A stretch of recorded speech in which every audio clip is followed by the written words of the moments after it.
some T-Bars and Left Eye in Chile. Okay, here we go. There we go.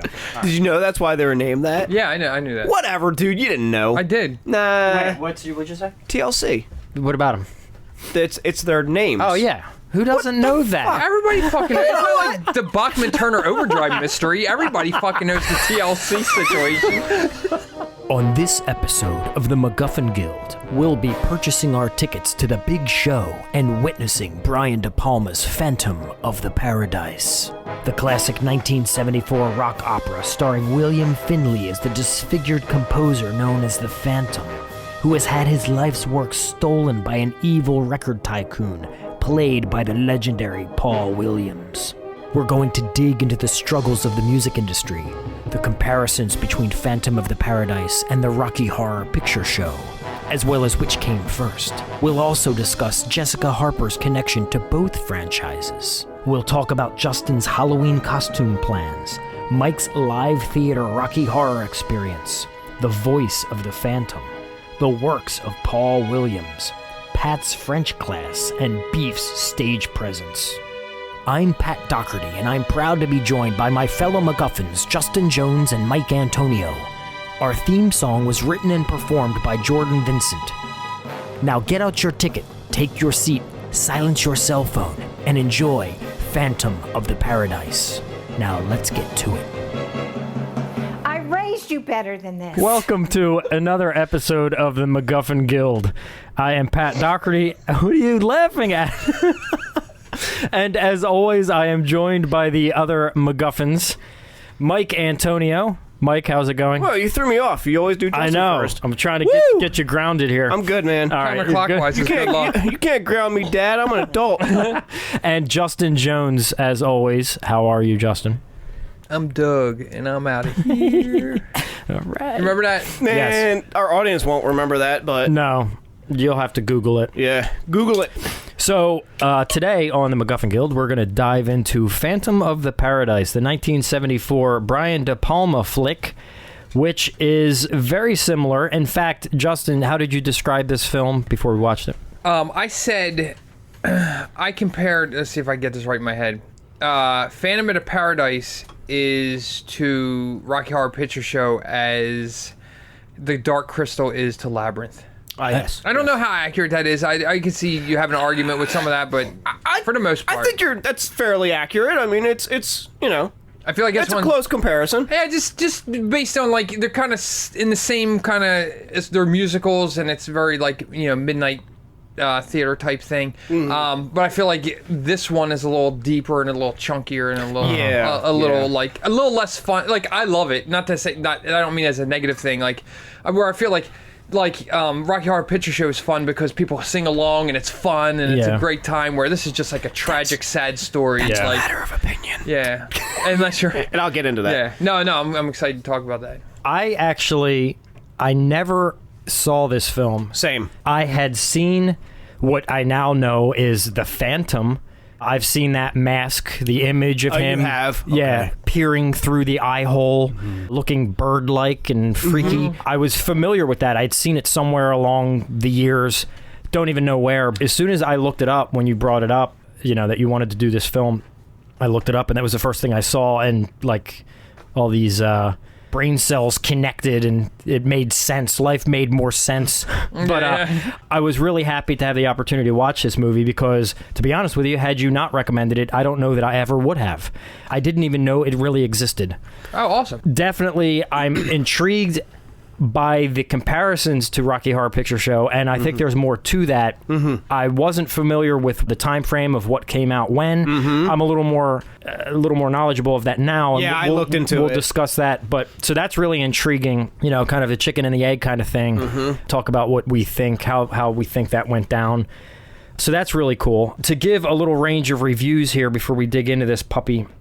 Really interesting reviews here, which I know some are going to... I think I have a pretty good feeling where you guys stand on this one already. So some of these reviews are going to... I would say with any kind of musical, you're going to get a really, really, wide range. Because there's people that like musicals, but only like a certain type. And then there's people that just don't like musicals. Yeah, so This one here, interestingly enough, on Rotten Tomatoes, Tomato Meter has 84%. Damn. Audience score also 84%. Damn. And that's out of 10,066 user ratings. That's dropping a bucket in the grand scheme of things. I mean, that's... Well, yeah, but still, for I'm just talking for something this... kind of obscure. Yeah, obscure and off the wall. Overshadowed by another film, which we'll get into. Oh, you have to be mysterious. Because that's what I do. You are the man of mystery. That's kind of your job. We don't have commercial breaks here, so you don't have to, like, lay out these teasers. Yeah. After the break, find out what I meant by that thing I said. Here we go. Some of the reviews here. Variety staff. A very good horror comedy drama about a disfigured musician haunting a rock palace. Brian De Palma's direction and script makes for one of the very rare backstage rock story picks, catching the garishness of the glitter scene in its own time. So that's one of the positives. Here's another positive. This was one of De Palma's early efforts, and its successes can be chalked up to youthful enthusiasm. The ideas seem appealingly audacious even when they misfire. So even though, being a little critical, positive. Still fair. It's fair. Yeah. Yeah. I mean, it's not perfect. There's I definitely have some things. It does have flaws, sure. Nothing that remarkable. Oh, this is Derek Adams from Time Out. Oh, that last review, by the way, was Dave Kerr from Chicago Reader. So this one here, Derek Adams from Time Out. Nothing that remarkable about the plot in itself, but De Palma employs his love of gadgetry to imaginative effect and casts a satirically beady eye upon the money-hungry foibles of the music industry. So now for some negatives. Who wants to get fired up? Fire it up! Fire it up! Vincent Canby from the New York Times. An elaborate disaster full of the kind of facetious humor you might find on bumper stickers and cocktail coasters. Well, damn. What's this guy's name again? Vincent Canby. What's his address? C-A-N-B-Y, yeah. I'm a little curious of... It doesn't say when that review came out. No, I can bring it up. That's the I can see more in detail. Because I know there was well, this movie was not well received, but over time... the audience has grown. Jacoba Atlas from the Los Angeles Free Press says, that's a fake name. Although it has some good moments, it falls by falling headlong off the lofty precipice to which it aspires. David Nusser from Real Film. Man. I know. David Nusser from Real Film Reviews says De Palma returns to the incompetence of his earlier films with Phantom of the Paradise. That is one of his earlier films. Yeah, I know. He must be looking at like his college work or something. Yeah, it's weird because I don't know. I just think this era of De Palma, because you said you watched Blowout, which I was excited about because I've been wanting to watch it again. I haven't seen it since I was a kid. I loved it. All right, cool. Holy shit! Henry Northmore. The film has everything a cult classic needs: eccentric plotting, weird characters, bizarre costumes, and a rocking soundtrack. So that was positive. Yeah, that was positive. You threw me off. Oh, I'm sorry. Unless you hate rocking soundtracks. Here's a negative. Here's one more negative. This is Angel Santos from El País in Spain. Wow. This is one of those works where the parts are better than the whole. The overall result is disappointing. I disagree, but I can kind of see. No hate towards that person. No, I disagree. So respectfully disagree. Yes. So I see his point, but this one hit theaters just wrong. in October 31st, 1974. Nice. Thanksgiving. Came out September 4th, 2001 on disc and streaming. Flag Day. I didn't know they had streaming in 2001. Did we stream anything in 2001? No. Did we? Maybe just DVD. Probably came out on DVD because I think DVDs were pretty new to the scene back then. Yeah. That's like when they were emerging. Yeah. Streaming though. Yeah. What the hell is? So there's a lot I want to get into here, but I think first it would be foolish for us not to. You're only allowed to do 3 things. Like Wishmaster. Choose wisely. Yeah. So there's obviously a lot, even though this film is, for lack of better words here, cartoony and and off the wall and bonkers. Yeah, bonkers. There are very real. There's a very real foundation that it's built on. Yeah. Yes. It's like an exaggerated reality to me. Like. Yeah. I like that too, because sometimes I feel like when you have this cartoony kind of weird over the top thing, it makes more serious issues more digestible and easier to watch and like take in, because like if you really think about some of the shit that goes on in this movie, like if you were watching a serious movie with that stuff, you're like, oh, that was heavy, and I just want to go home and fucking blow my brains out now. Yeah. This makes it more palatable. Thank you. There is some like heavy themes and stuff in this movie, but it's done in such an entertaining way, and the music is awesome. Yeah, I really dug the music. So the music, among many things, one of the biggest things that I learned in this, and shame on me, again, there's so much that I'm learning through this MacGuffin Guild experiment of ours. Oh, that's the whole point, though. That's the great part. It's discovering new things out of old things. And in this film, the biggest thing that I learned, well, one, I didn't know Brian De Palma ever made anything even remotely like this, which I thought was fun. I only heard about it a couple of years ago.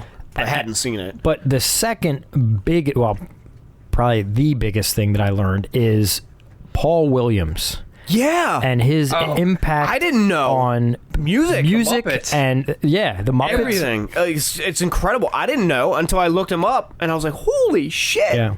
I was really impressed by his body of work, and I was completely unaware of it. Same. Yeah, it's crazy. I mean, clearly I've heard the Love Boat theme before, and Rainbow Connection. Yeah. I had no idea when I first started watching this movie that he was the man that came up with this stuff.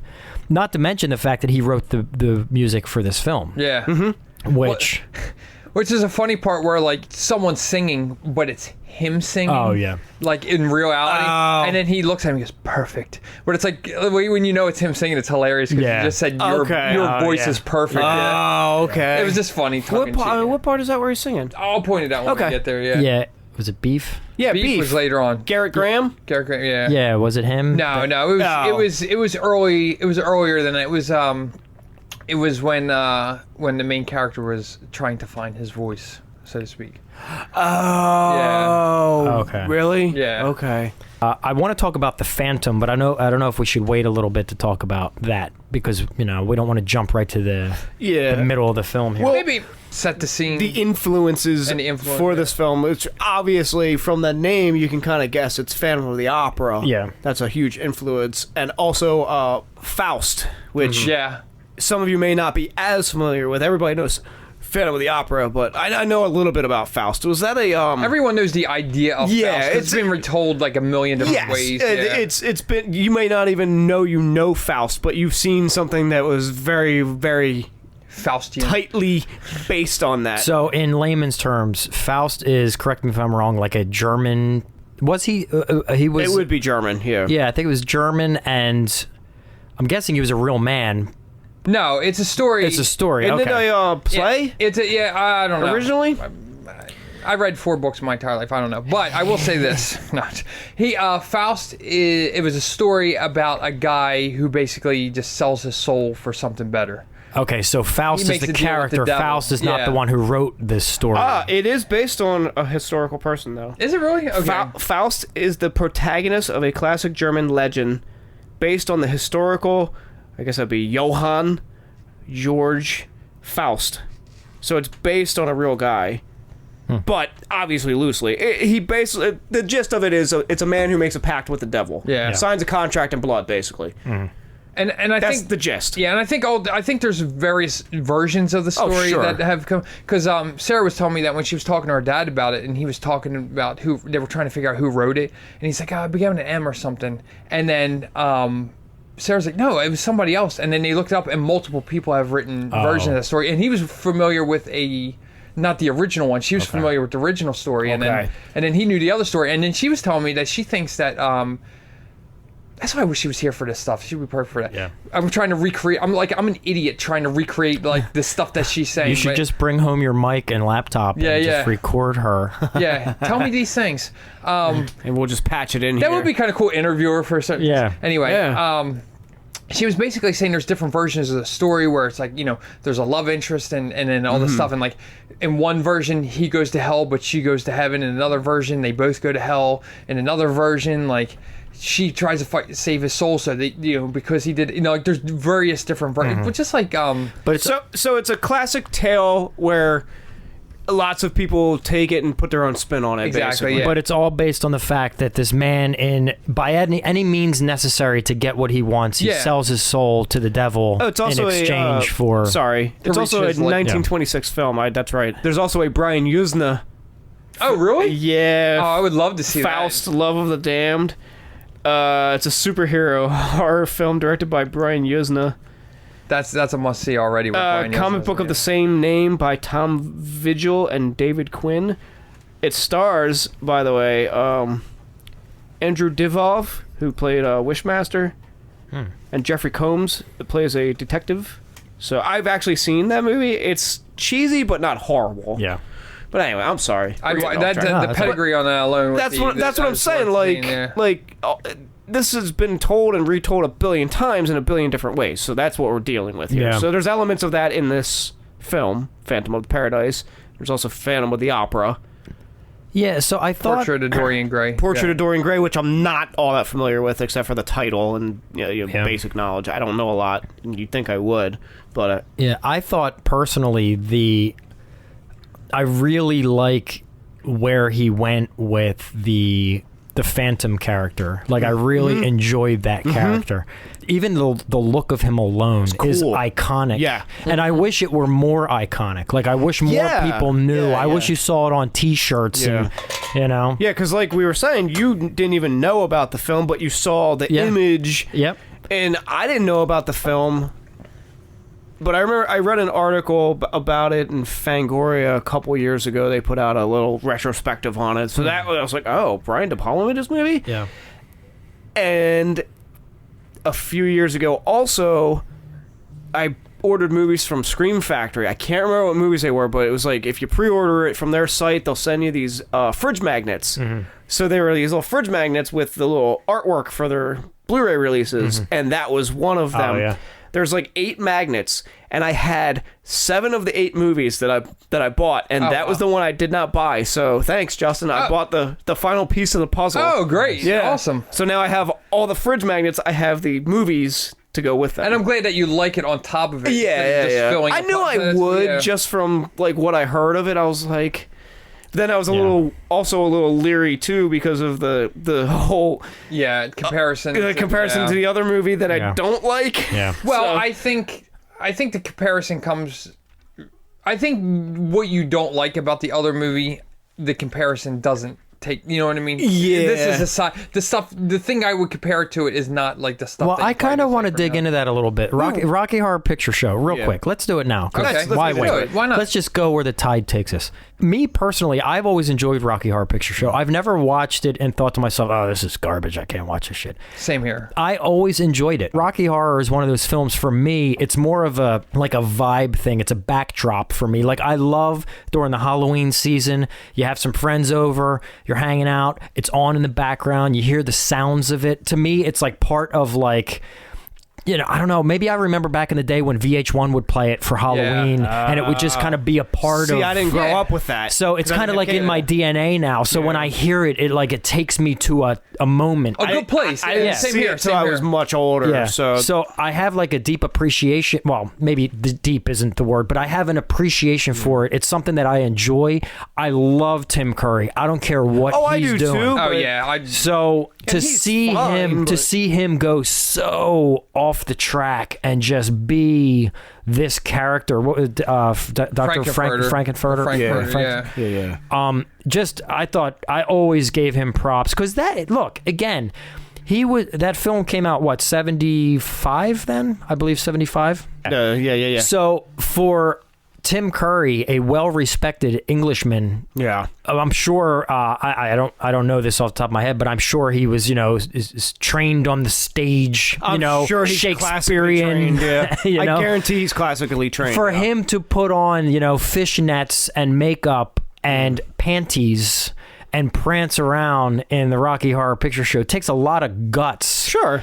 You know, like it's not that aspect or anything. I just don't. Maybe I'm wrong, Justin. Do you have something? No, to add to that? I'm curious though because this when did Rocky Horror come out? 75? 75. Okay, so This- I'm just curious because that's like right around glam rock and stuff like that. Sure. You got like and then you have like the early punk scene in New York. Yeah, so look, that's so it fine. wasn't unheard of. It's not unheard There of, but I always got the impression it was unheard of for an actor of the caliber of Tim Curry to do that. I would guess relatively early in his career too. I see what you're saying. I'm just curious, just because he was so early in his career that it was safe to do that. You know what I mean? Well, let me see. Because I think when you look at a lot It of could have things gone either way. Yeah, because if he was looking to be like a serious, like respected actor, that might not have been the best route for him to go. Yeah, I don't get that from him though. I get like I think he's all about the craft and and the having fun. Oh, with sure, it. and I agree. And I think but- that's why it worked. Because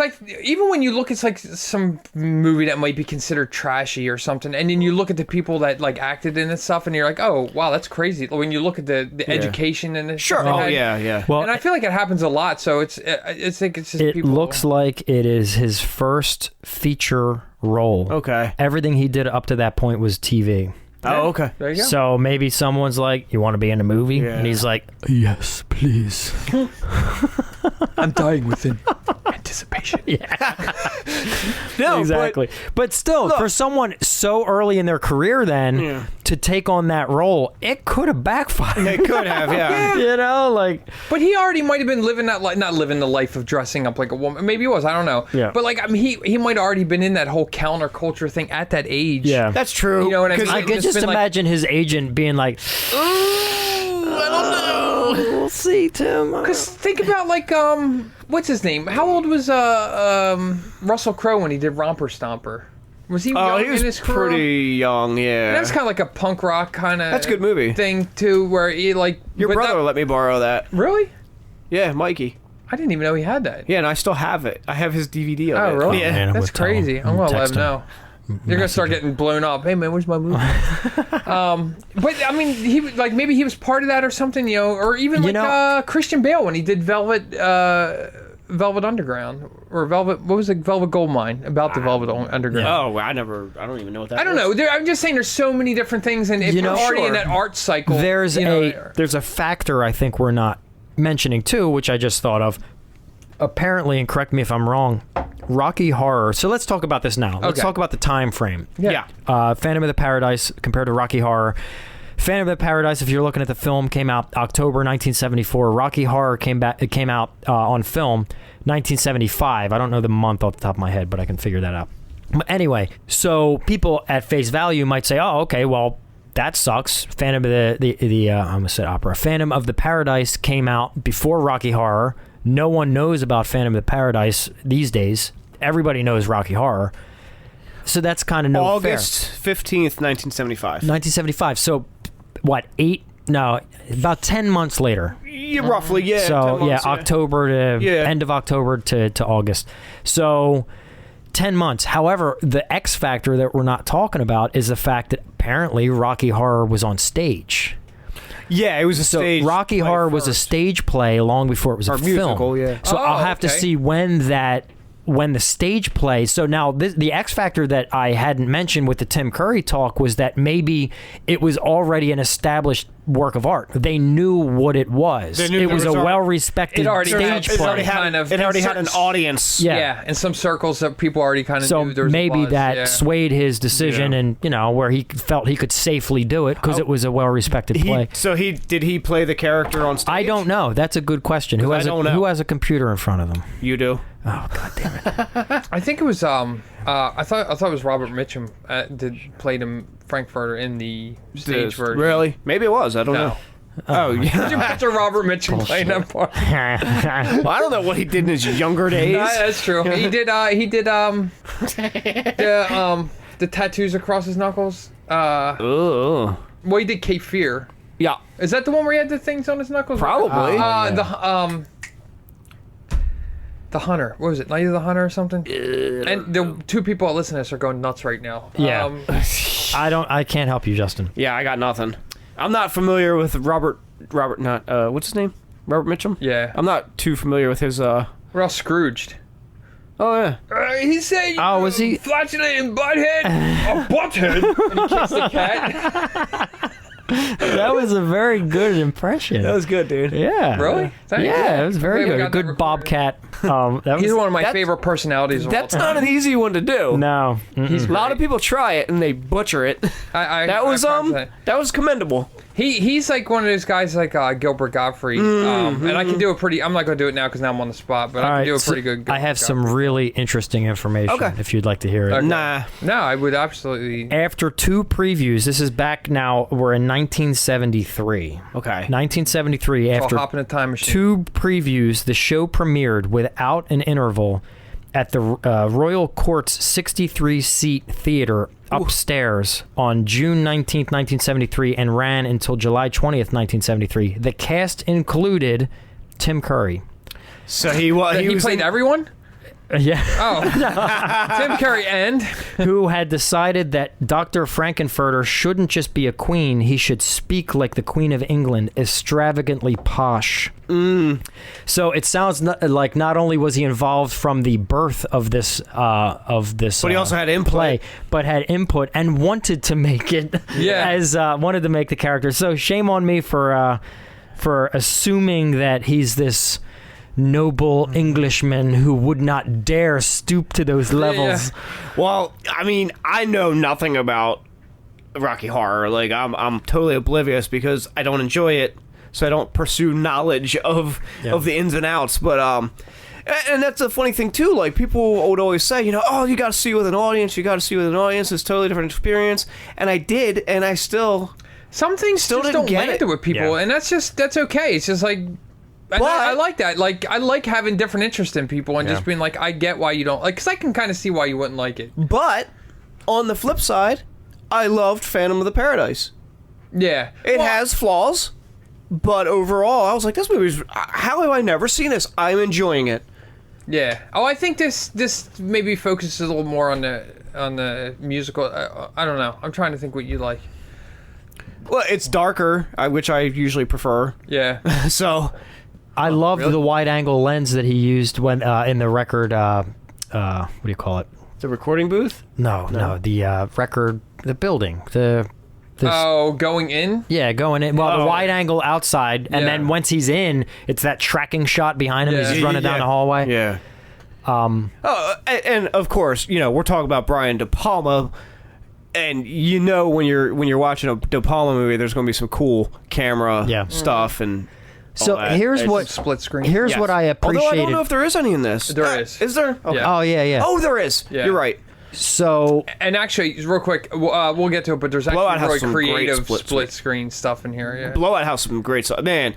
And again, this movie, because I was like, I enjoyed this, and this is one of the ones I thought that I wouldn't like. Maybe not so much wouldn't like, but would just be kind of like, it is what it is. But after watching this, I immediately was like, you know what? I've never seen Blowout. I've heard it's a great movie. I heard John Travolta's good in it. Like, that's one of his best roles. Yeah. Let me buy it. So I've got that. Oh, you bought it? Oh, yeah, I bought it. Oh, damn. Yeah. he don't play. Yeah, I don't play around, man. And I love that, too. Nice. I'm actually surprised that Snake Eyes didn't inspire you to buy Blowout. So that was interesting. So let's compare this. Oh, what we comparing? I want to see how the two rank to the people. Was with the You okay? Phantom of the Paradise had what, 84? 84 and 84? I'm gonna look. I'll look on IMDb, then I'll look on Rotten Tomatoes. Okay. I want to see. Jesus, Mike, you all right? My name's not Jesus, Mike. Okay, so Phantom of the Paradise on IMDb has a 7.4. Okay. And Rocky Horror Picture Show on IMDb has. What do you think? Up or down? Up. Justin? Down. 8.7. No. 7.4. They're the same? Tied. No shit. Shit. So then Phantom of the Paradise on Rotten Tomatoes has a, on the tomato meter, 84%. Mm-hmm. Let's see. Rocky. And it was both. We were 84% for that one. Yep, both 84. And then Rocky Horror on Rotten Tomatoes. You want to guess? Up or down tomato meter? It's up. The audience is definitely up. I wanted to point something out right here. When he I don't know where that accent came from, but when he grabs the helmet thing, Yep. he puts his thumb through where the open eye hole is. Yeah. And I don't know why that just really stuck with me. No, I like that. Yeah. Maybe it's because they wanted to point out that one of them was open. And, Nice. I didn't pick up on that. That's cool. so Rocky Horror Picture Show on Rotten Tomatoes, tomato meter 79% lower. Damn. Phantom of the Is that Paradise. what I said? You I said think- hot. I Did you think- say higher? I think I said lower. Oh, maybe you Yeah, did. and do I then win? audience score. I said audience is going to be higher. Audience score higher by 1 point, 85%. Wow, so these are like... They're neck and neck. Yeah. Right there. But I just want to point out that I got nothing. Oh my God. What a fucking letdown, dude. That was like the one time everyone, all eyes and ears were on you, and you had the floor. For the first time in your life, the world stopped to hear what you had to say, and you had nothing. I played you all. Ah, No, well played, my sir. brain thought that Phantom of the Paradise was higher, and it's not. So my point was invalid, so I didn't go ahead with it. Paul Williams. If anybody listening does not know who Paul Williams is, you should look into him. Yeah, absolutely. I think it's funny too because his character he plays in here, from what I can tell from interviews and stuff, is the exact opposite of how he is in real life. I get that sense. So he has, just looking on IMDb, soundtrack credits, he has 178 credits. This is just on IMDb. Let's see. I have one. You do. I'm trying to catch up. Holy shit, you do. Yeah, so, and as far as, you know how on there you have the self credits on IMDb, things that you've been in involving you. He has 117, so he's been around the block. But one acting credit, he's got 91 acting credits as well. So this is a man who not only writes, he's, written The Love Boat, Rainbow Connection with the Muppets. He's written a ton of music for David Bowie. Yep. I mean, there's probably 8 or 10 artists we could rattle off. There was another big one that I saw. Three Dog Drum Night. roll. Oh yeah, he did a lot of stuff for them. That was a big one. The Carpenters, Rainbow Connection. Yeah, Rainbow Connection. That's pretty legit. Yeah. A Star is Born. Actually, Rainbow Connection's where I knew him from. He wrote the weird. love theme from the Barbra Streisand film A Star is Born. He won a Grammy. Slayer's Raining Blood. He won a Grammy and an Academy Award for Best Original Song for that. Yeah, I believe it. Love Boat. Yep. Dionne Warwick. I like Big Butts. He did that one for Sir Mix-a-Lot. Yeah, oh my God, I'd lose it. He's acted as well, obviously, as we see in Phantom of the Paradise. But one role of his that really jumped out at me. Anybody want to guess something that he did that I thought was really cool? Caligula? Was he in that? No, I don't know. I'm just used to guess. I hope not. He was in Battle for the Planet of the Apes as Virgil. Oh, did he really? Yeah. He played Virgil? Yeah, he played Virgil. Holy shit, I didn't even know that. That's incredible. When I saw, he kind of looks like him now. If you look I at was him. going to say, did they even put makeup on him? Because his face kind of looks like that. Once you know he plays Virgil, it's like, oh my God, I see it. He's like really small. You Yeah. notice Yeah. like he's like I mean I'm small, but he looks smaller than me. This is spoiler alert because this probably won't happen. But Sarah and I for years have been trying to plan our Halloween, because we did bring it in a Halloween costume thing of going as the Phantom of the Paradise and Swan. Oh, that'd be like cool. she would go as Swan. Oh, nice. And I would go as the Absolutely. Phantom of the Yeah. Paradise. Dude, that would be legit. Awesome. No one would get it except for us. Well, I was a little disheartened you should. because I saw them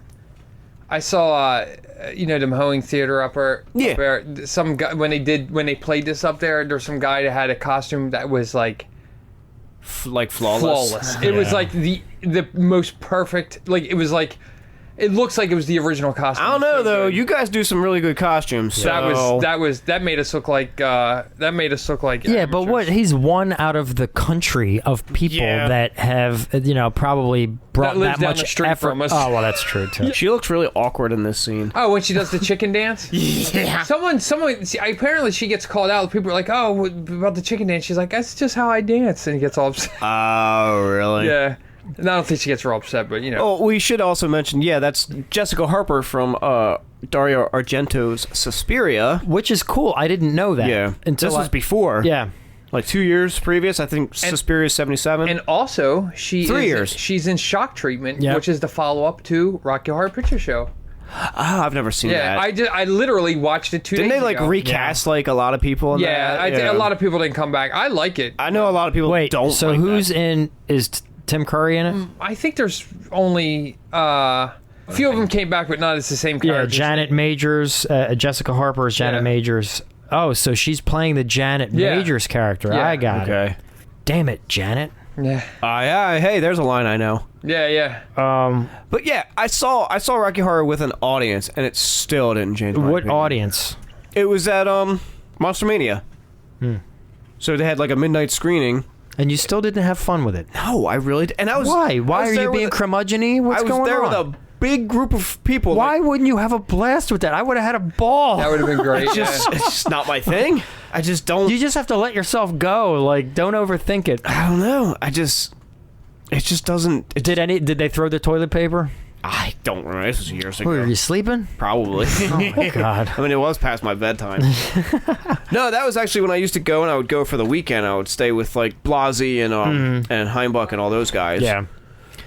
No, I'd never seen Rocky Horror with an audience. Oh, you haven't? Okay. No, they had a shadow cast. Are you familiar with what a shadow cast is?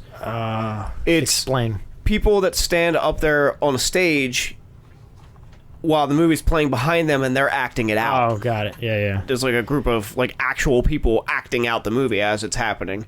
And even still, I don't know, man. I just couldn't get into it. What does it take to make you happy? I don't like the music in that movie, and again, we can compare that. I mean, there's obviously so many comparisons we can make because they came out so close together and they're kind of the same type of movie. I love the music in Phantom of the Paradise. I think the music's fantastic, but I listen to the songs of Rocky Horror and I just don't like it. Yeah. I just don't. The music itself doesn't even connect with me. Yeah, I get... Well, you have the whole Meatloaf factor. It's more... definitely different musical vibes. Even though Phantom of the Paradise, there was a transition. And clearly, I think... I want Justin to weigh in on this as well. But I love how this movie... It was very much an artistic telling of the cutthroat music industry. Absolutely. But then also not only the cutthroat industry and what it takes and how you're just, you're trash if you're not good enough, and those that are good enough are just stripped of their talent and thrown to the wayside. Used and abused. But then also what I loved about it is with the example of the Juicy Fruits, which then transitioned to the Beach Bums, which then transitioned to the Undead, They're changing. The Undeads, they change with the times. Yes. So the music just evolves with the times, and I thought that was really... For those who don't know, that's a band in the film that are on this record label, and they start out as the Juicy Fruits, and then they change to... What's the second one? The Beach Bums. The Beach Bums, and then they changed to the Undeads. The Undeads. And also, if you don't know and haven't watched this, stop this listening this right now and go watch it. Yeah, I definitely... Do yourself a favor, yeah. If you like musicals, or even if you're like not big on the musicals, I think this would be a better one.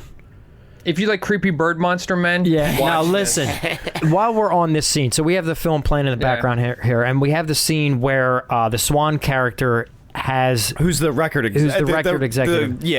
Now has the character of Winslow, who is now in the Phantom persona, who is now haunting this the Paradise, the venue. Yeah, the venue is called the Paradise, which is basically the Fillmore, but I think they couldn't get the rights to... Yeah, because I think it was originally supposed to be called Phantom at the Fillmore. Really? Oh, really? Yeah. So I loved this scene because I thought it was so cool. So if you watch the movie... there's a series of unfortunate events after Winslow, this very talented creative pianist and songwriter comes up with this opus, or what do they refer to it as? The frittata. Yeah. No, is that? It's cantata. Frittata. Oh, that's a Mexican dish. Yeah, it's something. Yeah, equally as awesome. So he comes up with this phenomenal work of art, this masterpiece. It's like hundreds of pages. Yeah, and it all about Faust, who we discussed. And this Swan character comes along, who interestingly enough, and we'll talk about this because there's a scene in here that was jarring to me. Swan, his record label is called Swan Song in this film. Yeah. Well, it was. And You catch I noticed a glimpse of it earlier. So there's glimpses of it, and for obvious reasons that we can get into, the Swan Song thing didn't fly because certain other well-established real-world bands had an issue with it. So they changed it to Death Records. Yeah, Death Records with a dead bird. But like you said, there are still glimpses of it throughout the film where you can see the Swan Song. Where I guess they couldn't correct it. They tried to correct digitally some of the... It's real weird looking. It's really very obvious, early makeshift Photoshop work to try to... whatever it was. So, anyway, the point I was making. What was the point I was making? Oh, this scene here. It's literally the scene where this Swan character, he... pretty much over this long period of time strips Winslow of his work. Yeah. Throws him... He doesn't want... He's... At the beginning of the movie, he expresses to his, like, talent agent, I guess, guy. / lackey. Yeah, he's basically like, I don't want him, I want his music. Yeah. And the whole time, Winslow was very adamant that he performs it, he wrote it, it's his music. And he hates and he's like, hey, let me have like a couple of songs. He's like, no, it's all one piece. Like, it's hundreds of pages. It all goes together. I can't, it's not just songs. Yeah, and he didn't want the Juicy Fruits to record it because he kind of saw the writing on the wall. Yeah. So, anyway, long story short, finally, there's this series of unfortunate events with this Winslow character once he gets thrown to the gutter here and it has his music taken from him. And becomes the Phantom. Becomes the Phantom. Disfigured and becomes the Phantom. There's this scene where Winslow hooks him up, finds a way to hook, I guess Swan. Swan is such a musical... Sound engineer guru that he finds a way to allow Winslow, who has lost his voice through these tragic accidents, to regain his voice. Which, does anybody else think that he sounded like Kylo Ren when he wears his mask? How's that? Try it. Phoenix. Try it again. Phoenix. And again. Phoenix. Well, at least you can talk with this. You can plug yourself into the console for singing. You really think she's that good? She's too good for you. But anyway, the point I was making here is I loved that scene. I loved the creativeness of this beaten down shell of a man who becomes this eerie persona to get his revenge, who lost literally everything, including his voice, the one thing that he took so much pride in. And he's just been ripped down to this monster. And the creative scene of this Swan character finding a way to hook him into the board literally through like a speaker cable so this man could speak again and find his voice. He like tweaks with the dials and knobs and stuff and gets a voice out of it. That was the one scene for me it's pretty cool. It was really cool. And it was like, if I were to walk away from this movie with one scene that was just like, that was awesome. It was that scene. That was cool. It was funny because I wanted to bring up this about this. I thought this was really neat about him just going through the different genres. The different genres of music, trying to find a voice for the music. The music, right? But go ahead. I just want. No, I thought that was a really there's a lot to enjoy in this creatively shot scene. It's definitely. I feel like this is kind of like an art house movie. I hate. Sure, but it is. It's definitely like the artistry and stuff behind it is definitely. But and this center stage. Goes out to the people that are Rocky Horror fans, Rocky Horror Picture Show fans. I said Rocky Horror fans. You know what I think? I think they'll enjoy this. This is what I think they could have done with this movie, if you don't mind me cutting you off. No, go ahead. Please do. I think I like this scene too. Yeah, this is good too. Yeah. Writing the paper, the stack of music sheets are piling up as the candle burns down and the clock ticks. But anyway, I digress. What they could have done with this movie, they could have made it a 3-hour non-musical. Yeah. Like, not, okay, when I say non-musical, like a drama. It could have had some songs in it, but not in a, like, over-the-top musical format. Where the songs are pushing the story forward. Yeah, it could have been that the songs were just kind of, like, necessary to just kind of points show within the story. They could have made this a 3-hour, like, straight up, legitimately intense, eerie film about this, this tortured man who had everything taken from him and became this persona, which is so freaking iconic. Like, I love this character now, the Phantom character. Yeah. But I totally, on one hand, I liked that De Palma decided to just stick to his guns, make it a musical. Mm-hmm. The way that he cuts to the chase through the beginning of the film is definitely done in a stage style. Oh, yeah. It's literally, okay, we're going to spend 45 seconds on each of these major plot points. We're going to get to the next point. That's how they would do it in a stage. Like, even when the courtroom scene, it's one steady shot, panning shot, it, pans in, boom, get to the point. Here's the scene now where you have the goofy at logo. The podium outside the airplane, they patchworked a logo on top of the Swan Song logo. They had to cover it up with their death records. That is rough looking, but I mean, it works. Yeah. Anybody have any more points before I start rattling off my Pat's points? Yup. Oh, I do. Oh, continue. Paul Williams was originally approached to play the Phantom. Oh, okay. And he didn't want to do it over, and they switched spots. I'm glad they did. I'm glad they did too. Yeah, I like him as this role. So William Finley, we have to get. Yeah, so William finish your Finley point. is- Let's get to William Finley is the Phantom. He's great. He's amazing. Yeah, he's fantastic. And I think he's in every Brian De Palma movie ever or something. I don't know, but probably not. But he's in a lot. I remember seeing him in The Fury. There's Garrett Graham. Yeah, Garrett Graham's great. He's awesome. He is awesome.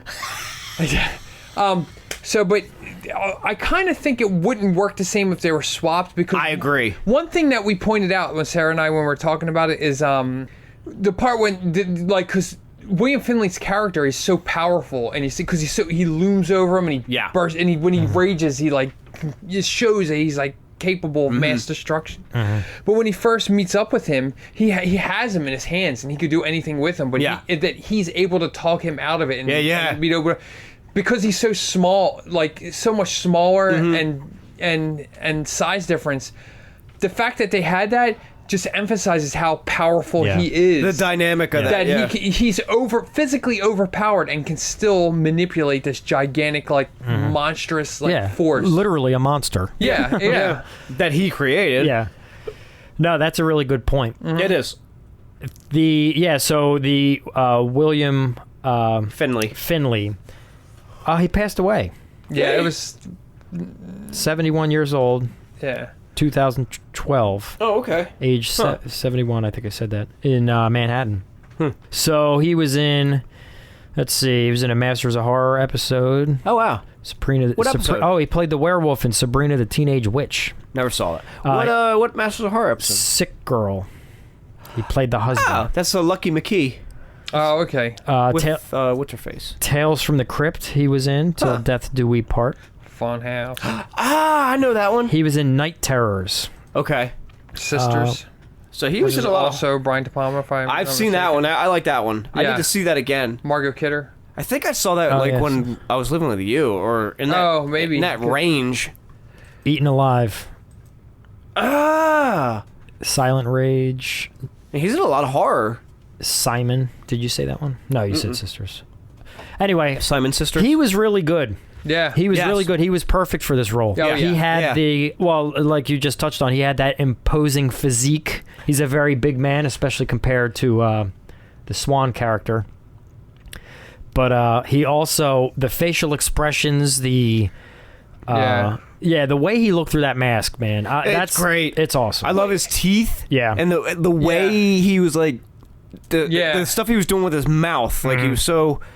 Well, when he was the composer, he was believable as being a scholarly kind of composer type. And then when he becomes the Phantom, he was very believable as someone who is, with that power, which you don't see when he was the same physical person. But when I was watching it with Angel, she said when Winslow was originally playing the piano and singing, she was like, "That's very like Elton John." Yeah. I was like, that's a good comparison. It is very much like how Elton John performs and sounds, but when he becomes the Phantom, he's very menacing.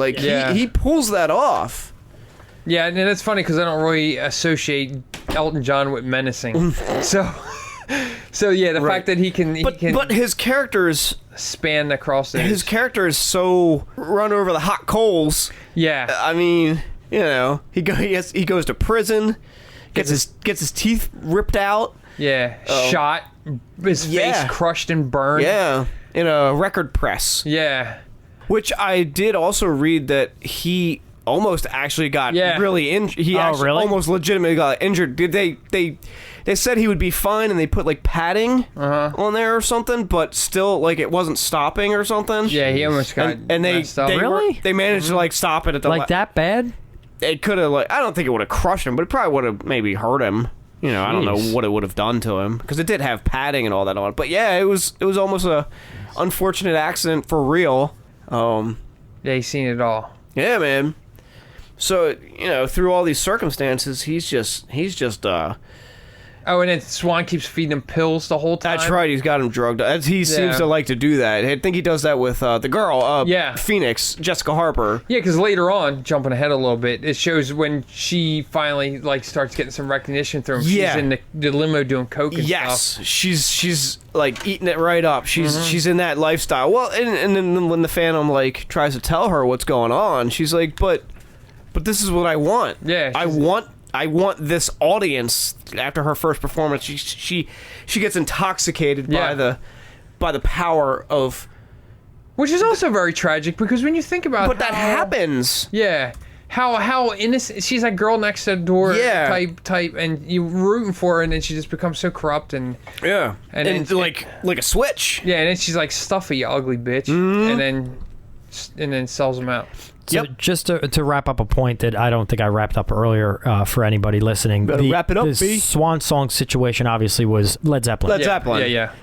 So they obviously, I guess they caught wind that this film was going to come out, and they knew that the record studio in this film was called Swan Song, and they were like, nah, you're not going to do that, because for those who don't know, that's the name of theirs. So, but I think it wasn't originally. I think it was started right before this or something. I don't know. Someone can fact check. Oh, so you think it was like they got it like first, basically.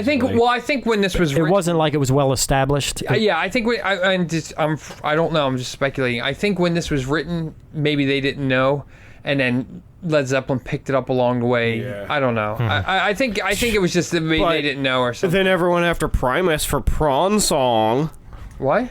That's Primus's label at one point. Oh, you mean Led Zeppelin? Yeah. Yeah. Prawn Song. Prawn Song. I love that. Any final points before we hit Pat's points? No, I think actually all my points were hit. All right, Mike, you want to hit me with a theme song? Hit me with your best shot. Pat's points. Thank you, Justin. Real quick. Oh, yeah. I'm sorry, I do have one. We were talking about Garrett Graham briefly. For those who don't know who Garrett Graham is, he's like the flamboyant guy that comes in here. He's like Beef. His character's name is Beef, and he's gonna sing the role that should have been Winslow's, the Phantoms, right? No, he wrote that for Phoenix. For Phoenix, but Beef is singing Phoenix's part. It. Because then when he comes in the shower and sticks the thing, he's like, no one sings that but Phoenix. That's right. Yeah. With Sarah and I were talking, Beef was actually the biggest victim of the entire thing. Yeah. Because he even tried to do the right thing. He's like, nah, fuck this. I'm he out tried of here. to leave. And he wants to go to his mom's house. He's like, I'm going to go see my mother. How about the shower scene? Yeah. I thought that was awesome. That was awesome. It was. You know, obviously a clear nod. I guess, does De Palma get... Yeah, homage. Does De Palma get accused of stealing from Hitchcock a lot? From that one YouTube video I sent you, apparently I didn't never heard that before, but apparently the guy who put that video together obviously was infinitely more knowledgeable. Oh, there's stuff in Blowout that you can see that are Hitchcock. So clearly, for lack of a better word, inspired by Hitchcock. So much so that it's... sure. You know... I mean, it's pretty obvious. But the shower scene in here is pretty cool. But with a funny twist with the plunger. Yeah, with the plunger in the face, yeah. So, Garrett Graham, for those who don't know, is in one of my favorite movies.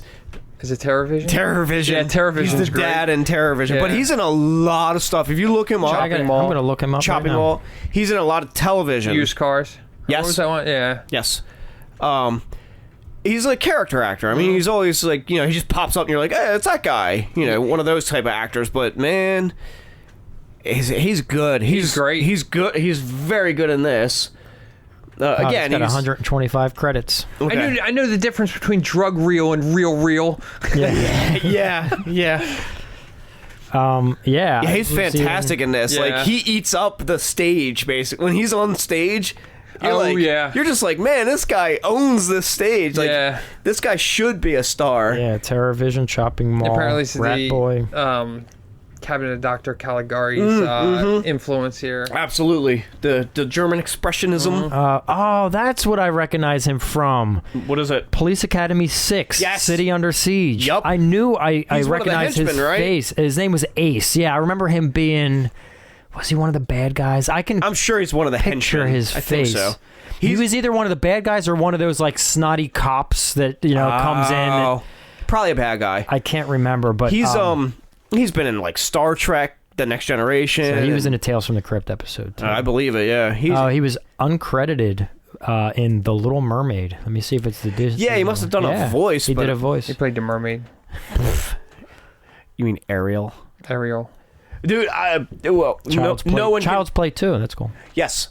No one can hear this, but we are watching the movie with the sound off, and we're at a scene where it's like the big show. I love this song. Yeah. This song is awesome. So epic. I downloaded the soundtrack. Oh, really? Oh, hell yeah. I was like, I love it. Sarah and I always sing some of the songs to each other. Like, Do you? Our love is an old love. Yeah. JJ. That's how she sings it. I'll have to, what I should try to do? I should try to listen to the music without the movie once and see. Because I liked the music, but I thought the music complemented the film. Yeah. I at no point did I say, I got to get this so I can listen to it in the car. It's pretty integral to the film. Yeah. But I don't know. There's like I said, this song, I actually legitimately like this song. Yeah. I love the makeup that they're wearing. Yes. I love the song that Phoenix sings when she's on stage. And everybody's losing her shit. Yeah. I think that's a really good song. Yeah. I mean, that's obviously more of like what do you call it? A ballad? Yeah. I guess like a solo. She's just singing, but this song is rocking, dude. Yeah. That's the Undeads. Yeah.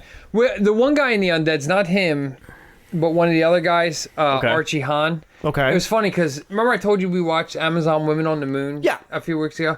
There was the one part with the guy who he's watching a TV show that's about his life. That was Archie Hahn. And I was like, I remember when we watched him, I'm like, where the hell? I was like, I know him from somewhere, and he's like in all kinds of stuff. Okay. Yeah. Okay. So this film had a PG rating. Wow. And I wonder. Oh, apparently, I mean, according to the internet. Well, I guess so, because there's no nudity. There's no like gore. I mean, there's a tiny little bit of blood. There's some drug use, but back then, PG, you could get it. Well, there's no PG-13 at the time. Yeah, that's what I'm okay. saying. So this is what I wonder then, because there was a moment in the beginning when you have the Swan. Well, before you see the Swan character, it's when he's watching from above, watching the artist play. I guess right after the first Juicy Fruits performance that we see. There's a scene where Swan is talking to, I can't remember his... Philbin. Yeah, okay. Yeah. Talking to Philbin, and... Coincidentally, Regis Philbin just passed away. Yeah. Having nothing to do with my story, but... just made me think of it, because it's God bless you. This. So, there was a scene where Philbin was talking to Swan, and I forget who... That's very early in the film, Yeah, right? very early. That's like their introduction. Yeah, and one of them drops the F-bomb. Oh, really? But they use feedback from instruments to hide it. Oh, I missed. So they must have made a decision after the fact that they wanted to take it out. So instead of having him say nothing or cutting the scene, they added this feedback. Interesting. There was a little bit of feedback leading in, and then they intensified the feedback during the I didn't catch F-bomb. that. Oh, I didn't even notice. That's very well. But it must have been that they were maybe trying to stay in that PG range. Yeah. I didn't realize at the time. I guess it makes sense that no PG-13. Then it's like, okay, well, you definitely want to. But then again, you have Drop like it out. a movie like Naked Gun that, not Naked, Airplane. Oh yeah. Shows boobs. It's Yeah. PG. Right, do you remember that? Yeah. She runs right. She runs in front of the camera. Like all the chaos is going on the plane. She's just like, she's topless. Yeah. PG. And then Beetlejuice. Oh yeah. Nice fucking models. Yeah. PG. Oh yeah, that's Yeah. right. Honk, honk. And that movie's pretty dark. I mean, it's got a Yeah. lot of dark content. Still PG. So it's weird, right? The rating system. Well, we can get it. We could spend all night on the Yeah. MPAA, which is apparently just the MPA now. They dropped one of the A's. It was ridiculous. Yeah. So another thing in that first scene that jumped out at me was it was very subjective with the Philbin character looking directly at the camera. Yeah. Yes. Directly. So I didn't realize he was talking to I thought he was talking to the to the audience. the viewer. Yeah. And I Yeah. was like, oh wait, he's talking to someone. Yeah, so it makes you wonder like what was De Palma trying to like convey in that moment? Was he trying to obviously trying to put us in the shoes of Swan, but for what purpose? Sorry. You know? Garrett Graham has like a little sparkly thing right on his crotch. Oh, the star. Yeah, it's a little star. Mike is easily distracted. I just find Especially when it involves the crotch. I just find Any crotch. I find his character and definitely his performance on stage, like, I'm captivated by him. Like, he is so into this. Like, holy hell. Yeah. He's totally owning it. Yeah. Except he's totally not playing that guitar. Oh, but no, I don't not think at all. he's supposed to be. Within the film, I don't think he's actually supposed to be playing it. I think someone else. It's like a Super Bowl performance. Yeah. There's like there is a band off to the side. I think they're playing. And here we go. Zap. This is a little. Sarah silly. loves this whole like strobe light, fucking electrocution type thing. She's like, I don't know why more people didn't do that in like weird campy electrocution scene. Faces he's making. No one dude passes out. I think that was Archie Hahn. Oh, okay. Oh God, this movie. I love it. Yeah. Let's see, what else do I have on my points here? Yeah, I don't know. I mean, a lot of the stuff we already touched on. Yeah, that's like. I liked that after he went to Sing Sing, which was a nice touch. Yeah. How he worked on I guess a toy assembly line. Like Tiddlywinks were on the toy. Was it? I didn't even pick up on that. There were some other board games and stuff around. Yeah, so a lot of my Pat's points we kind of already got out there. Yeah, that's how like all my points we went through. Like, so let's do this then. Okay. As some of you may know, the MacGuffin is a plot point used to drive along a story, and we like to use the film as a MacGuffin to drive along our conversation. So let me ask you guys, do you have any experiences in your lives to this point where you performed on stage in any form of play or performance or had a role in front of people? Like if you're a news anchor or something? Only in front of people? Well, I mean, something you performed in a way, especially, I mean, You're talking music counts, so we can get into that. But you're talking in front of a live... Yeah, an audience where you have, you had to practice lines or you had a part, you had a job to do. Anybody, you want to go first? Or? No. Okay, I will say real quick, remember in high school we wrote that play? Oh, yeah, there was a handful of us. We went to your house. Yeah, and I was the old man who gets killed, right? Was that me? Was I playing the old man? I thought that I would love to get my hands on that. I know, it wasn't bad. It's probably. I wonder if Will has that. We wrote for those who don't know, which is all of you. Back in high school, Pat and I and some other friends were in a drama class. Mm-hmm. And we were in the drama club, but were you in the drama club? Yeah, I don't think we did anything. We all dropped out because she wanted us to just build props or something. That's and we were all like, "This is lame. Let's get out of here." But we took a drama class. Yeah, I don't even remember her name. Bear. Miss Bear. She was my neighbor. What's she? Oh, yeah, wow. she lived like 3 doors down from me. Yeah, 3 doors down. That's a terrible band. Yeah. It's a terrible story too. Yeah. A terrible neighbor. Well, I'm the terrible neighbor. No, I'm just kidding. So anyway, we were in this drama class and we had to do a performance. We had to get into groups and come up with something to perform. So we wrote a play. Did we all have to write a play, or did it? I don't know if it I don't know. No, listen. All meaning all of us in that class? in the class. All both of you. I think we got separated into groups. No, and we had to were write in plays. groups, but I'm saying, was it everybody had to write a play, or was it? I think everybody had to write a play. Okay. So anyway, our little group, we came up with this idea. It was kind of like... It was like a whodunit. It was like a whodunit, like Clue type of Yeah. thing. It was silly. I would love to see that now because I thought the humor was pretty good, It especially wasn't for bad. our age. Yeah. Yeah, I'd like to get my hands on that. I wonder if anybody does have that. We'll have to try and track it down. Who else was in there? Will, me, you. It was like... I don't remember who else. Oh... Oh my God. I forget that kid's name. I don't know. Anyway, is Doesn't that your only experience? No. Okay. Continue. My unfortunate experience singing Penetrator live at the ground floor. Oh yeah. Where my mic wasn't on. Spreading cheeks and busting loose. Busting loose. Let my meat I lose control. Lose control. Spreading lily white cheeks. Lily white cheeks spreading. No. Penetrator.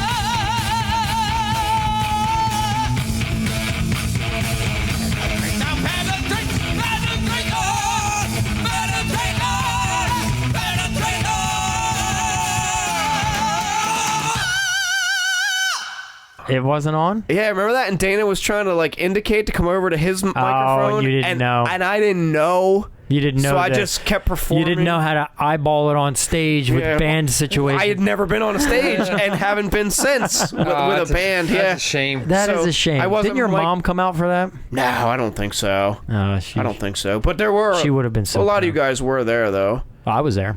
Well, I yeah. don't think I was. But yeah, so I wasn't mic'd up for my backing vocals. Yeah. So You're an the integral part to that song. What do you mean backing vocals? yeah, pretty That song's named Pretty after lead your vocalish. your persona. yeah, and his hobbies. Then your hobby. That's a penetrator for those who don't know at home, ladies. No, there's none of That's them a listening. joke. That's a joke. Yeah, You may remember from his Penetrators Picks article. Yeah. on the Or- World Wide Web, on the Yeah. World the Wide Hallowed Web. Cane website. Yeah. God. Jesus, man. We tried so many things. Yeah, you guys branched out. And it was a cool little website Yeah.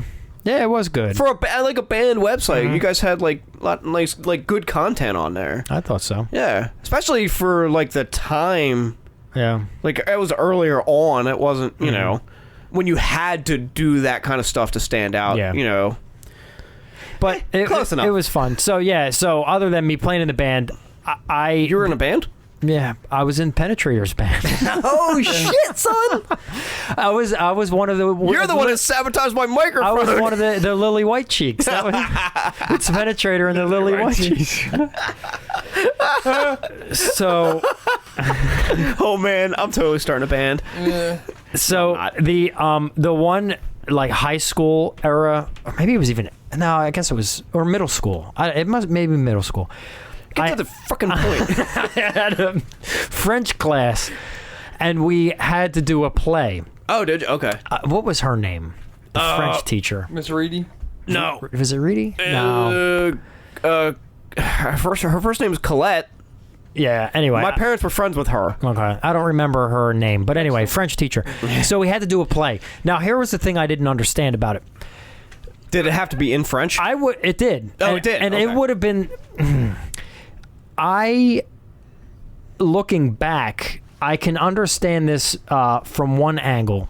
From the angle of if I were her and I were teaching a class and I were trying to get a bunch of kids who knew nothing about speaking French to learn French for a play, I would probably throw in the towel pretty early and be like, effing. I think I remember you doing this play. Just go up there, say some mumbo jumbo. Yeah. Let's get through this shit. Yeah. So apparently, though, now knowing what I know, and I don't know much, but Amanda has a degree in French. So years later, when I didn't know that. Yeah, one of her 2 degrees. When I asked her So if I go up and say, Je m'appelle Mademoiselle, she would tell you to get the fuck out of her house. But that's just under normal fromage? circumstances. But no, she would. Yeah, she would have a. Je m'appelle Mademoiselle. I forget what that means. Yeah. So It's not dirty or anything. Jesus, Pat, I'm not like hitting on your wife. No, it's not the French. It's you. So this is what I learned years later when I read my lines, because I still memorized some of my lines. When I said them to Amanda, she was like, yeah, you're not saying anything. That's nothing that you're saying. Really? It then dawned on me that that's exactly what happened to me back then. She gave 0 Fs about actually teaching me the language and explaining to me what I'm saying. Instead, she was like, sounds good enough. Let's rock it. Because no one in the audience is going to know. No. So she's the only one. But anyway, some of my lines, anyone out there who may or may not know French can reply with any kind of translations. Je pourrais le mont tout si vous voulez, and il n'est pas d'accord, mademoiselle. Those are my lines. Okay. They kind of sound That's pretty impressive you remember them. Yeah. I do. Yeah. I locked that shit in because I thought I was learning something. Yeah. I'm going to use this when I go on my world tour. Yeah. So anyway, I don't think I did any other performances other than that. I kind of wish I did, though. I have, like, regret of not doing more on stage and exploring the whole drama. Yeah, me too. Drama aspect. So anyway. I don't like it. I don't like a lot of direct attention, I noticed. Yeah. So that's why I never Yeah. So you've never been in any position then where you had to perform? Or No, I learn have. lines? I've played in bands and stuff like that. No, I'm sorry. I'm thinking more stage acting stuff. We did the Average Joe game show, which was awful. And that was the only thing I ever did. What do you mean awful? No. That was so bad. It was a beauty. Yeah, you were pretty good. What did I do? Oh, I was the score guy. Yeah, you were a scorekeeper. Oh, yeah, your job. you were disgruntled. Disgruntled scorekeeper. Yeah. Isn't Je m'appelle Mademoiselle? Isn't that a Guar song? No, that's Je m'appelle what is it? It's on Hello. It's Jacques Cousteau. Je m'appelle Jacques Cousteau. That's it. Which would I think mean my name is Jacques Cousteau. Which I guess Je m'appelle Mademoiselle. I think that's more of a question. Like, what's your name, madam? I guess. Yeah. So see, why do I know that? Why did that stick in my head? I don't know French. I don't know. I really don't. I know a little bit of Spanish, but French, nothing. Give me something in Spanish. Taco Bell. Oh my god. Je m'appelle Jacques Cousteau. Or something like that. That sounded. I fucking shredded that language to bits. It sounded like. No, you know what? I took it the other way. It sounded like you were so experienced with the language that you could be lazy about it. Oh, really? You could be laissez-faire. Hey, man, say la vie. All right, so let's rank this motherfucker. Vini Vini Vici. So let's bring up. That's not even French. Wait, what is that? Is I came, I saw, I conquered. Isn't that what that is? Greece? Greek I think baby. It's probably Greek, yeah. What? Achtung, baby. Du hast. This is exactly why the rest of the world hates us. I know. God, we're so Jesus offensive. Christ. And we don't even mean to be. It's just our lack of intelligence. Yeah, we're It's public. stupid. It's our public school system. Yeah. It is. It's bad. We're a product. We mean well. It's just a product of our environment. Yeah, and we're all, actually, yeah, we all went to public school. Yeah. God, you gotta rub it in, do you? Whew. Let's rank these things. On a scale of 1 to 10 MacGuffins, Justin, since this was your pick, how would you rank this film? 8.6. 8.6? Wow. You're going a little. Well, I mean, you're known for going high. Yeah. That's woo. Yeah. All right, so Mike. Yeah. How would you rate this flick? And again, In his native language, that's a 7.6. From his home planet.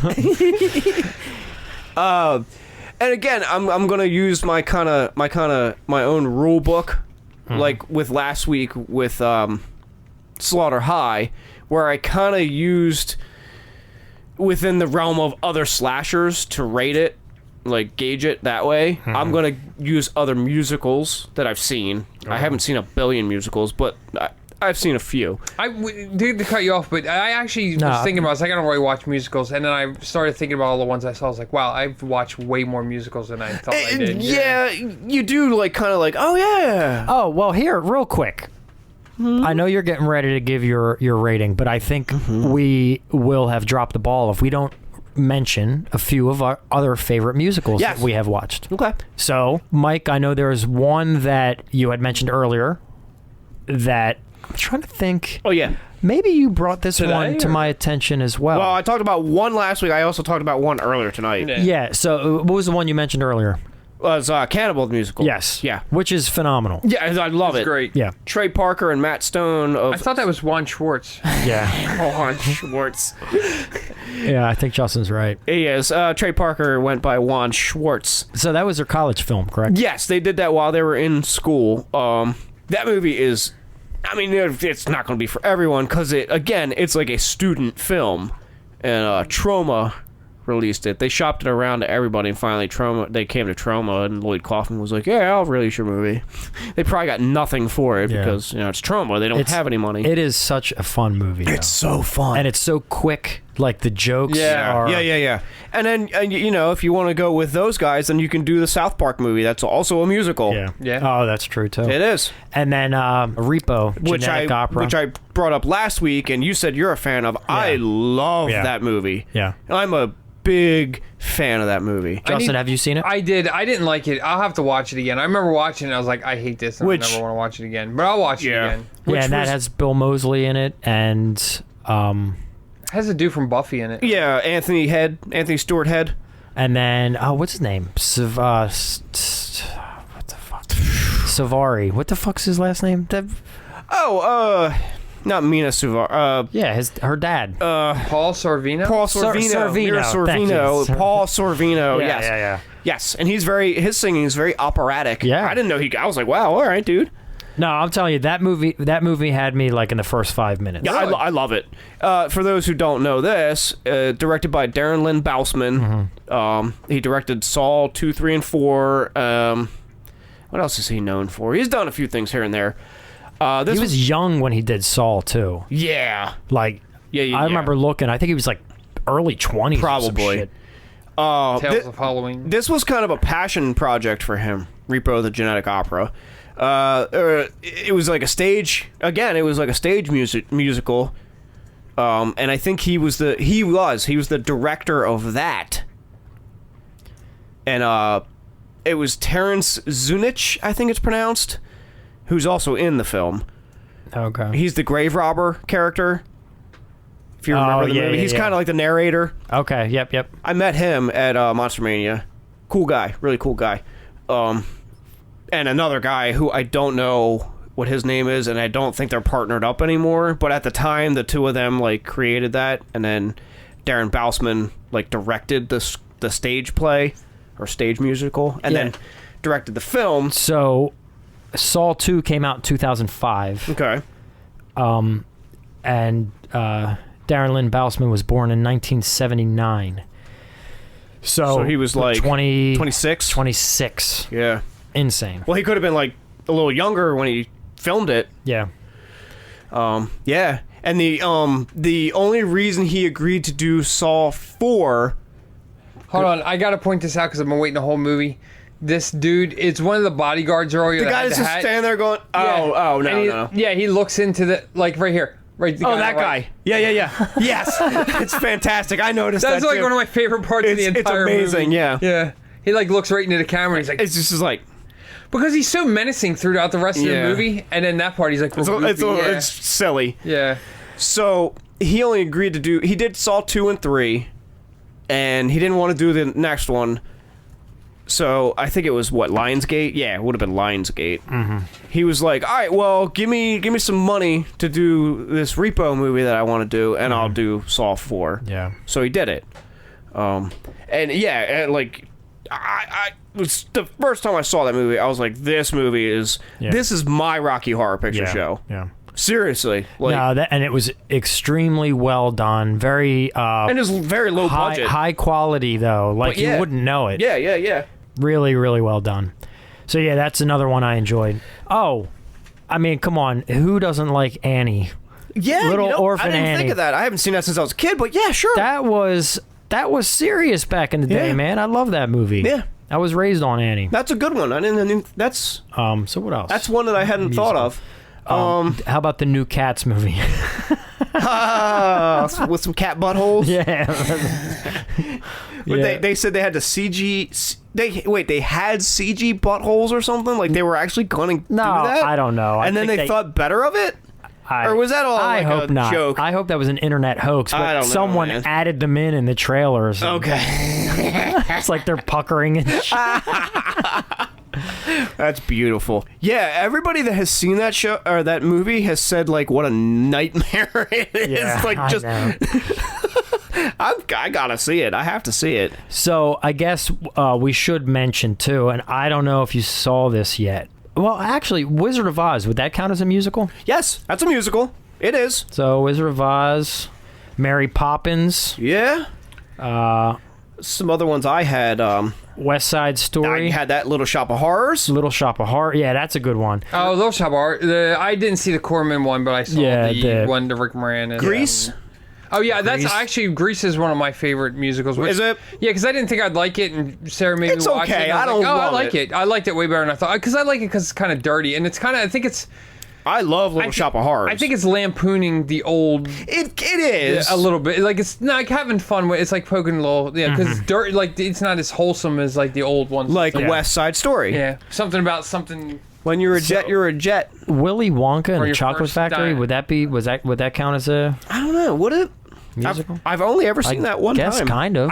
I'd be remiss if I didn't mention Jesus Christ Superstar. Oh Yeah? yeah. That was one of my mom's favorite movies of all time, with her being a Catholic and b a rocker. Like, she Yeah. loved that movie.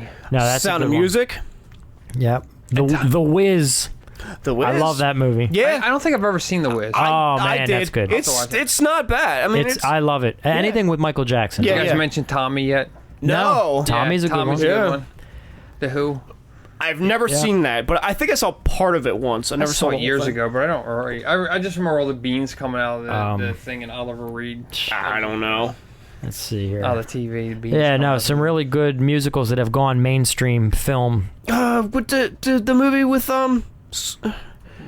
You're talking about Sweeney Todd.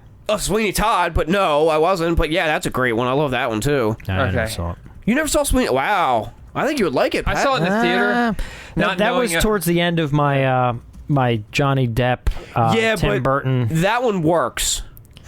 I like this where he just like goes up and takes the hat off the girl to stab him, and then the Yeah. other guy's just like, "Yeah, I'll take a hat off a girl." Yeah, and then that- stab someone. Yeah, like he just watches. He someone. stabs someone, then later on he's just dancing around and pumping his fist Yeah. like you just murdered somebody. But I think that's the whole. Yeah. I think they think that they're like part of the show. yeah, but yeah. even if you put a knife through, a bird beak through somebody's chest, you're gonna know that. But I think it all ties in that whole like, the murder will sell, and it's like the fandom and all that stuff. I think it all ties into the story of the So, thing too. Phantom of the Opera? But I just love that guy's face. Like after, he's so passionate about killing him, he pulls the hat off, and the other guy's like, "Okay," and just pulls the hat off. He's like, "I'll kill someone."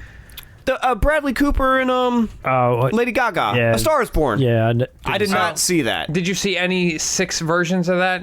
No. I Like never. every decade. Oh, they- what about they- Nightmare on Christmas? That kind of counts as a musical. Nightmare Before Christmas? Nightmare Before Christmas. I said Nightmare on Christmas Street. Nightmare on Christmas. You know what I Nightmare meant. on Christmas Street.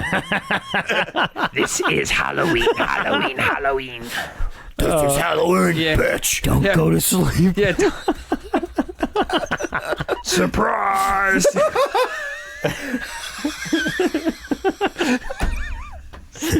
Stupid. Anyway, yeah. So Rocky Horror's on the list. Jesus Christ Superstar. So listen. So we do have to Lord, make. Jesus Christ, this is an audio format. Everyone's listening. Avita. What about Hamilton? Has anyone watched Hamilton Listen, on Disney Plus? Smell yet? that? Have you watched Hamilton? I haven't. I have not. Wilson swears by it. I heard like people were praising it, Yeah. like initially, and then I saw a bunch of people bashing people that were praising it. So I'm like, But it's because that's the world we live in. yeah, No one that's- can enjoy anything without so- anyone bashing the shit out of them. And It telling is a them how horrible it is. phenomenal work of art. I'll have to check it out. And not only is it, what's his name? Lin Manuel. What the hell? I don't want to mess it up. Is that who's in it? Yeah, he wrote it, and it's astounding. Lin Manuel Miranda. Astounding the amount of work and songwriting. Every word, every lyric has a place in that film. Nothing is just throwaway lines. Okay. Everything is historical. I think, just like anything, he takes some liberties, but he tries to stick to the reality, the history. Okay. I'll have to check that out. I was kind of curious. Pretty amazing. You really should check it out. I will. So anyway, highly recommended. Mike, how would you rate this film? So Justin did an 8.6. Jesus Christ. Yeah, I don't like this movie that much, dude. Do I like it that much? I don't know. I just throw numbers out every week. I like how much stock you put into what I say when I just pick a number out of my head and why say didn't you just go with like an 84? 84. An 8.4 like on Rotten Tomatoes. Yeah. I give this one pi times 3. But again, like my rating system, I usually try to keep it with, like, I try to compare it to others of the genre. Mm-hmm. And that's how I kind of base my score, because I have to kind of narrow it down. So you like it better than Rocky Horror Picture Show and less than Repo Yes. Generic Opera? Yes. Yeah. Yeah. Surprise. Shocker. I like it less than Cannibal the Musical as well. Oh, really? Okay. Yeah, I like that more. That I wasn't sure where you were going to put it, but okay. Yeah, you were. Come on now. No, I didn't. Really? I think if I had to guess, I would say Cannibal the Musical, but I was curious to see where you go. Because, I actually, when you sent us that text one's messages, like just a staple of my life. Yeah. I mean, Yeah. when you were talking earlier about in the text message when we were like talking about how much you liked it, I was actually surprised how much you liked it. I figured you would like it, but I didn't know thoroughly you would like it enjoyed that much. this movie. That being So said, why don't you rate it? that's where I'm headed. One thing about Cannibal the Oh, my Musical, God. Oh, no. Was that a real thing? Like, are you actually saying something? what kind of? I was gonna say I didn't mean to cut. I want to get a Phantom t-shirt. Yeah, let's make them. Let's sell them. I want to get Look one. on our website. I wonder if $20. I wonder if they exist. I want one. I want one. I would From totally wear Swan that shirt. Song. Swan Song record logo on the back, the Phantom on the front, and a bunch of other intellectual property that we're not going to pay for scattered on the sleeves. We're gonna use everyone's likeness. Yeah. Oh yeah, I totally want this shirt. We'll call them the $20 on eBay. Yeah. Oh, is Do there they one have on it? eBay? Let's see. Is that like an official shirt though? I don't know. Somebody made it. There you go. Nice. So anyway, my rating, I'll give it a. But the first time I saw, I remember when South Park was getting big, and then like Rob brought Cannibal the Musical, and he's like, "Oh, you guys got to see this." Yeah. And we started watching it, and I was like, I kept predicting things that were happening. I was like, I think I've seen this. Oh yeah. And I realized, like, I saw it on Cinemax, like No in the shit. middle of the day, like, Oh, okay. yeah. All right, so my rating. You got anything else, No. Justin? All right. Thank you for joining us in this episode of the MacGuffin Guild. No, go on. What's your rating? My favorite song is Jesus Christ Superstar is like at the end when Judas comes back. I've never And actually he's seen like, it. every time- Oh, dude. I've seen parts of Oh, it. you should watch it. I think it'll be good. Return to the Paradise? Is there a sequel? Oh, I remember seeing Is something. I don't there? know. Set dresser Sissy Spacek. Yes, I What read. the I fuck? read that. I just saw yeah, that. Sissy That's crazy. Spacek was the set dresser on this film, which he made. Carrie. Or, Carrie, Obsession? Is it called Obsession? And then Carrie? I don't know, but I know he did Carrie. I always get Carrie and Firestarter mixed up for some reason. Oh. Yeah, there's this Phantom of the Paradise, then he did something else and Carrie like the same year. Okay. But anyway, 7.5. You know who else is in Carrie? I got it out before he said something. All right, here, let me jot that down. 7.5. I'm gonna give it a solid 7. Okay. All fair ratings. Like, Yeah, I really enjoyed it. I'm glad that you brought it to the table. I was excited when you brought up Okay, this pick. I'm glad that people enjoy it. I'm glad that this was a good, everyone talk. I mean, we always have It was a good get. conversation. Yeah, good get. I really like the Phantom character. Like, Yeah. I Yeah. really Yeah. like that character. I like his look. Yeah, the look of him is phenomenal. What gets me is the one eye, the Yeah. bulging, like huge white eye, Yeah. and then the Which, if you look on the cover, it's reversed. Yeah. yeah, it is, and then his mouth with those Yeah, metal teeth. The metal And the teeth. bird face, which we didn't even mention all the bird names like Swan and Phoenix and the bird mask. Yeah, and everything. that's true, yeah. But we'll save it. We'll let other people stew on it. Yeah, we'll let you But, guys discover every things. other podcast they talk about that. We're not going to talk about that. So this film then has a 7.7 average rating between the three Nice. of us. So I think Which that's I think deserved. is, what was it on Rotten Tomatoes? What was the? Or no, they do it based on 100%. Yeah, so well, the 84. IMDb. What was the IMDb rating? 7.4, was it? That's pretty close. Something like that. Somewhere in that range. Yeah, we're in the ballpark. That's hey. So we're average. What were you just saying before I cut you off? I wanted to cut you off again with something else. I don't remember. Haven't you had your fill of doing that to me? I'm not I sure. never. I'm not sure. No, I think that's it, right? Anybody have any final thoughts here? No, I thank you, Justin. That was a really good pick. Oh, I know what I was going to say. I'm going to cut you off. God damn, I'm going to do it all night. No, do it. What made me think about this movie is the other day, I don't know if we recorded this on or if it was like our pre-conversation beforehand when we're talking about iconic characters. We're talking about but mostly related to slashers and stuff. Yeah, we were talking about the slasher icons. It made me think about how I feel like he's an iconic figure that's just like he a sword. is, man. I wish he was more iconic. He's very underappreciated. Oh, we didn't talk about the whole Winnipeg factor and all that stuff too. About how this movie was a flop, except in Winnipeg they played it all entirely. Oh, no shit. Yeah. Like they had like They, a like, festival and saved shit it, for yeah. it. Yeah, they saved it. Yeah, I did know that. Again, so other people will talk about that in greater detail. Yeah, you don't need us for that. Yeah. So We're just here to be like, I like that movie. Yeah. So here's what I want. I like when he said that thing. It was cool. I like the way Garrett Graham prances around the stage. Yeah. I like his funny hat. So I think Is that how we sound? That's exact. Yeah, I listened back. We sound exactly like that. All right. Well, let's wrap this puppy up. Be sure to check us out on our social media. We're on Twitter at MacGuffin Guild. And are we still on? Still on Discord, your comments might get lost in a sea of comments on there. Due to Yeah, it's hard to keep up. Yeah, I think we've. There was a thing a while back when the servers went down. That was we got an email that was directly. We were kind of directly responsible for that with all the traffic. So Yeah. It happens. I mean, jump on. We might see it. Yeah. Any final thoughts before we wrap this puppy up? One thing I definitely wanted to mention, I forgot, which I thought was interesting, was there was a sense with the music of nostalgia, and I wanted to point. This is a whole nother topic, so I'm not going to get into it. No. There was a nostalgia. I feel like every like 20, 30 years, there's a cycle of like nostalgia and stuff. Kind of like I felt like we were going through like an 80s recap thing. Now we're kind of starting to enter a 90s thing. And since this movie came out in the 70s, there was definitely like a 50s feel. And they even said it was that whole, what do they call it, nostalgia wave. And they were talking about, and which was interesting watching like music that I feel nostalgic towards, like 70s and 80s music, and this is 70s music. It's funny to see their nostalgia wave with the very first song was very 50s, like that kind of like, which I like, and I didn't like the surf shit. And then the Undead song was cool. But, yeah. But anyway, it was cool just seeing the cycles of nostalgia. Yeah. Which was one thing I wanted to point out, because that's always something, film, music, anything, is you're always going to see these cycles of which we even talked about, like when we talked about Mandy, how it's like and like The Void, it was like, these are all things if I made a movie, dude, because we grew up in the same cycle of stuff we're inspired by. Stranger Things, another one. Yeah.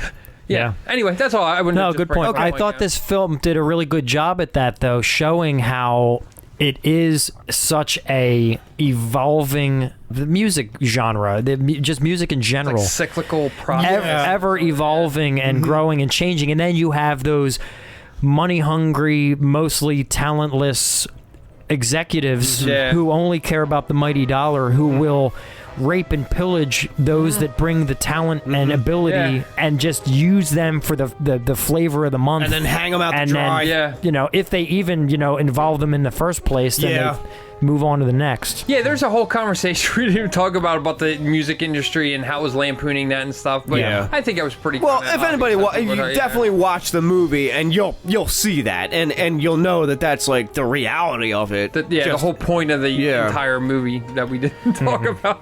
Yeah, but that's all right. And we did talk about it. Yeah, we did a little bit. That is it for now, unless anybody has anything. No? Okay, good. One other thing. And one more thing. No, I'm just kidding. I'm done. Thank you, folks, for joining us. Again, we are the MacGuffin Guild. Pat Dougherty, Justin Jones, Mike Antonio. Please be sure to spread the word and join us again. And, let's keep this thing rolling. Bye. Peace out, poop lips. Good night. He said, was he? Flatulent butthead? A butthead? And he kissed the cat.